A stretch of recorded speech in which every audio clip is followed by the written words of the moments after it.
welcome to Spellbound Homestead. My name is Taylor. This is where Laura Ingalls meets Morticia Adams, and I'm so glad that you're here. Today in this video, I'm going to be sharing with you some books that I've recently collected that are Halloween or Halloween and spooky adjacent. These are perfect for Summerween or as we start to transition to the fall in the next few months, and I wanted to be able to share this video with you so that way if you were interested in trying to find these books for yourself, whether it's at your local library or the bookstore, you would have plenty of time to source those out. So with that being said, if that sounds good to you, go ahead and grab your cup of coffee, tea, or beverage of choice, and let's chat about it. These books came from Book Outlet. I am not sponsored by them, but I do have a discount code for you down in the description box in case you're interested and want to check that out.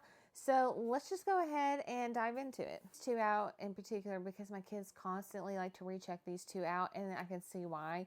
So this is Garlic and the Vampire by Bree Paulson, and it is just the cutest and loveliest graphic novel about Garlic who has to go to the castle where a vampire lives to try to help his little village. And then we have the sequel to it, which is Garlic and the Witch, and this is where he is spending time with Witch Agnes, who helped create Garlic and all the talking little vegetables. And I just love the way that these illustrations are done. The storyline is so cute and precious. I mean, just look at that. These are perfect like little coffee table books, and my kids absolutely love these, and I love to look at these myself. So these are Garlic and the Vampire and Garlic and the Witch by Bree Paulson. Perfect novel I have, which I'm trying to cover this up because this is actually a free book that I earned from my local library for the summer reading program, which I highly recommend to check out and see if your local library has any summer reading programs going on. This is Halloween by Moss Lawton. And this says that learning to become a witch is hella difficult. Luckily, Gwen can always count on her two best friends in the whole world for help, except Sloane and Miles aren't from this world. They're from the Hallowlands, a fright-fueled monster realm where they can only leave as the year creeps towards Halloween. This year, Gwen is determined to flex her skills. Armed with her first ever grimoire, she's hoping her friends will finally see that she has what it takes to join them in the Hallowlands. And so this is, once again, another graphic novel, which I think will be really fun to read this Halloween / Summerween this season. So this is Halloween by Moss Lawton. Next section is going to be Juvenile chapter books. I think these books are middle grade chapter books. I think that these books are really fun to read. They're super fast paced for us adults, and they're also fun for kids to read, especially my children. So this one is called The Pumpkin Princess and the Forever Night by Stephen Banbury. Once again, sorry I have to cover this up. It has the location of my library sticker on there. But it says, on Halloween, it is always wise to expect the unexpected. But no amount of planning could have prepared Eve for the particular night. Being an unpleasant orphanage, she's saved by someone who she never believed was real, the fabled Pumpkin King himself. Throwing caution aside, Eve accepts the offer to become his daughter and is whisked away to the misty Hallowell Valley, home to witches and vampires, ghosts and goblins, and all that go bump in the night. But when she believes she's found her place among the undead, a sinister scheme unearths itself, threatening to take everything from Eve unless she can stop it. And also, I just absolutely love this cover.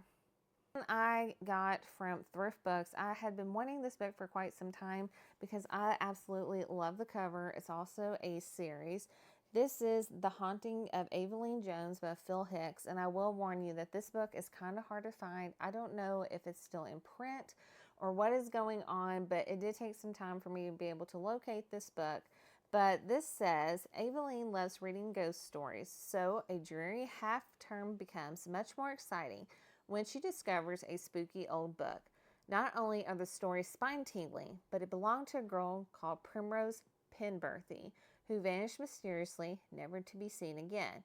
Intrigued, Evelyn decides to investigate Primrose's disappearance with some help from her new friend Harold. Now someone or something is stirring and is looking for her. So, I love the cover of this. So, this was kind of a cover bind, to be honest, but look at this. Gorgeous. And I love like the little, like look at just how atmospheric this looks. Moving on to some more middle grade books. I have listened to the audiobooks of all of these, and I got these for my children because they are into the spooky middle grade season of life right now. And I love this author. Her name is Lindsay Curry. So these next few books will all be by her. She does such a great job of writing middle grade books that are creepy and eerie and still enjoyable for adults and children to read.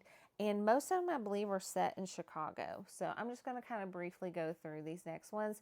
I don't have all of her books currently, but here's a vast majority of them that will help kick off your Halloween season. So this one is the creepiest cover. It is called It Found Us, and this is about Hazel Woods. She is like a juvenile detective, amateur detective, and so she overhears her brother planning to sneak into the cemetery at night for a game of hide and seek. And once she goes there, kind of tagging along secretly, this is when it all hits the fan and somebody ends up missing. And so this whole book, they're trying to figure out what happened to their missing friend and what is going on in the cemetery. One by Lindsay Curry. It's called Scritch Scratch. This has to do with a paranormal ghost themed tour bus that her parents own, and so whenever she is going to help her dad, all this creepy stuff starts happening on the bus, and she tries to brush it off, but then, you know, whenever she starts hearing voices, she knows that something sinister is going on. So this one is called Screech Scratch. This one is called The Girl in White, also by Lindsay Curry. So there's this town called Eastport, and Mallory has just moved there recently, and there's this legend of a girl named Sweet Molly that the town like idolizes, and the anniversary of the legend is coming up, and Mallory is starting to have all these nightmares, and all this creepy stuff starts happening to her, and she's trying to figure out what is going on, why is she having these dreams, in particular, what is the legend of Sweet Molly trying to tell her. The next one is called The Particular Incident of Shady Street. So Tessa has recently moved from Florida to Chicago in this old house, and all these unexplainable things start happening. You know, lights are flickering, she's hearing all these noises, and she's starting to believe that something is haunting her and is haunting this house. And so she's trying to find out, you know, what is going on, what is trying to communicate with me, and what do I need to do to make this stop. And so she's trying to unravel the mystery of what's happening in this house and what does it have to do with her. On What Lives in the Woods, and this is the perfect Summerween spooky middle grade book. So Jenny is going to Michigan for a month-long trip because her dad is actually working to restore this manor called Woodmore Manor, where she's actually going to be staying. Dad is actually working as a preservationist for the Woodmore Manor, where she is going to be staying. And so all this spooky stuff starts happening in her house, but in particular in the woods, because she starts seeing something. There's a story that there's creatures that prowl through the woods, and so she's starting to see some spooky things going on. For example, it says on the back, and just kind of a reminder, so shadowy figures, a strange ticking sound in the walls, a mannequin with a mind of its own, and she's starting to get freaked out, and while she's staying here, you know, she's staying at this house temporarily, all these spooky things are happening, and so she's trying to uncover what is going on with the help of a friend. And Lindsay Curry just does a really great job of writing great spooky middle grade books. The category is the adult category. The first one in this category is called The Exess by Aaron Sterling. So the back says, 9 years ago, Vivian Jones nursed her broken heart like any young witch would. Vodka, weepy music, bubble baths, and a curse on the horrible boyfriend. Sure, Vivi knows she shouldn't use her magic this way, but with only an orchard hayride scented candle in hand, she isn't worried it would cause him anything more than a bad hair day or two. This is until Reese Penhallow, descendant of the town's ancestor, breaker of hearts, and annoyingly just as gorgeous as he always was, returns to Graves Glen, Georgia. What should be a quick trip to recharge the town's town's ley lines and make an appearance at the annual fall fair turns disastrously wrong. With one calamity after another striking Reese, Vivi realizes her silly little ex-hex may not have been so harmless after all. Suddenly, Graves Glen is under attack from murderous wind-up toys, a pissed-off ghost, and a talking cat with some interesting things to say. Vivi and Reese have to ignore their off-the-charts chemistry to work together to save the town and find a way to break the breakup curse before it's too late. So this just looks like a good, cheesy, witchy romance. I'm really excited to dive into this one. This one is The Crescent Moon Tea Room. This says, ever since the untimely deaths of their parents, Anne, Beatrix, and Violet Quigley have made a business of threading together the stories that rest in the swirls of ginger, cloves, and cardamom that lie at the bottom of their customers' cups. Their days at the tea shop are filled with talks of butterflies and good fortunes, intertwined with the sound of cinnamon shortbread being snapped by lace fingers. That is, until the Council of Witches comes calling with news that the city diviner has lost her powers, and the sisters suddenly find themselves being pulled in different directions. As Anne's magics begin to develop beyond that of her sisters, Beatrix's writing attracts the attention of a publisher, and Violet is enchanted by the song of the circus, and perhaps the mischievous trapeze artist threatening to sweep her off her feet. It seems a family curse that threatens to separate the sisters is taking effect. With dwindling time to rewrite their future and help 3 other witches challenge their own destinies, the Quigleys set out to bargain with fate.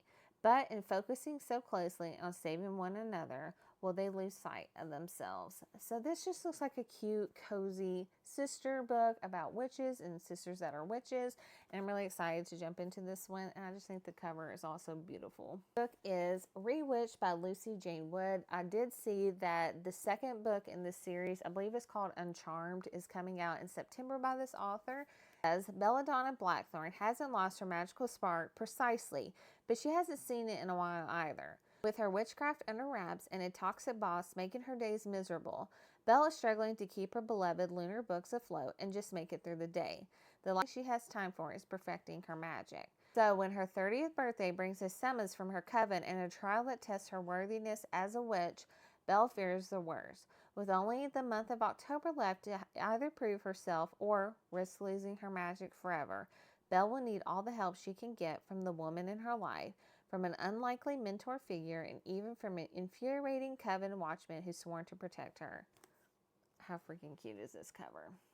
That is all the books I currently have with me that is going to make a great jump start for my fall TBR and Summerween kickoff as well. So with that being said, thank you guys so much for watching. If you would have any book recommendations that you would like to share below that fit like the Summerween spooky or spooky adjacent theme, witchy theme, please leave those down in the comments below so we can chat about it. Also, don't forget, if you're interested, I will have a coupon code linked down in the description box for Book Outlet in case you are interested in stocking up on some books. Thanks so much for watching. Be sure to like and subscribe on your way out, and as always, I hope you have a magical day.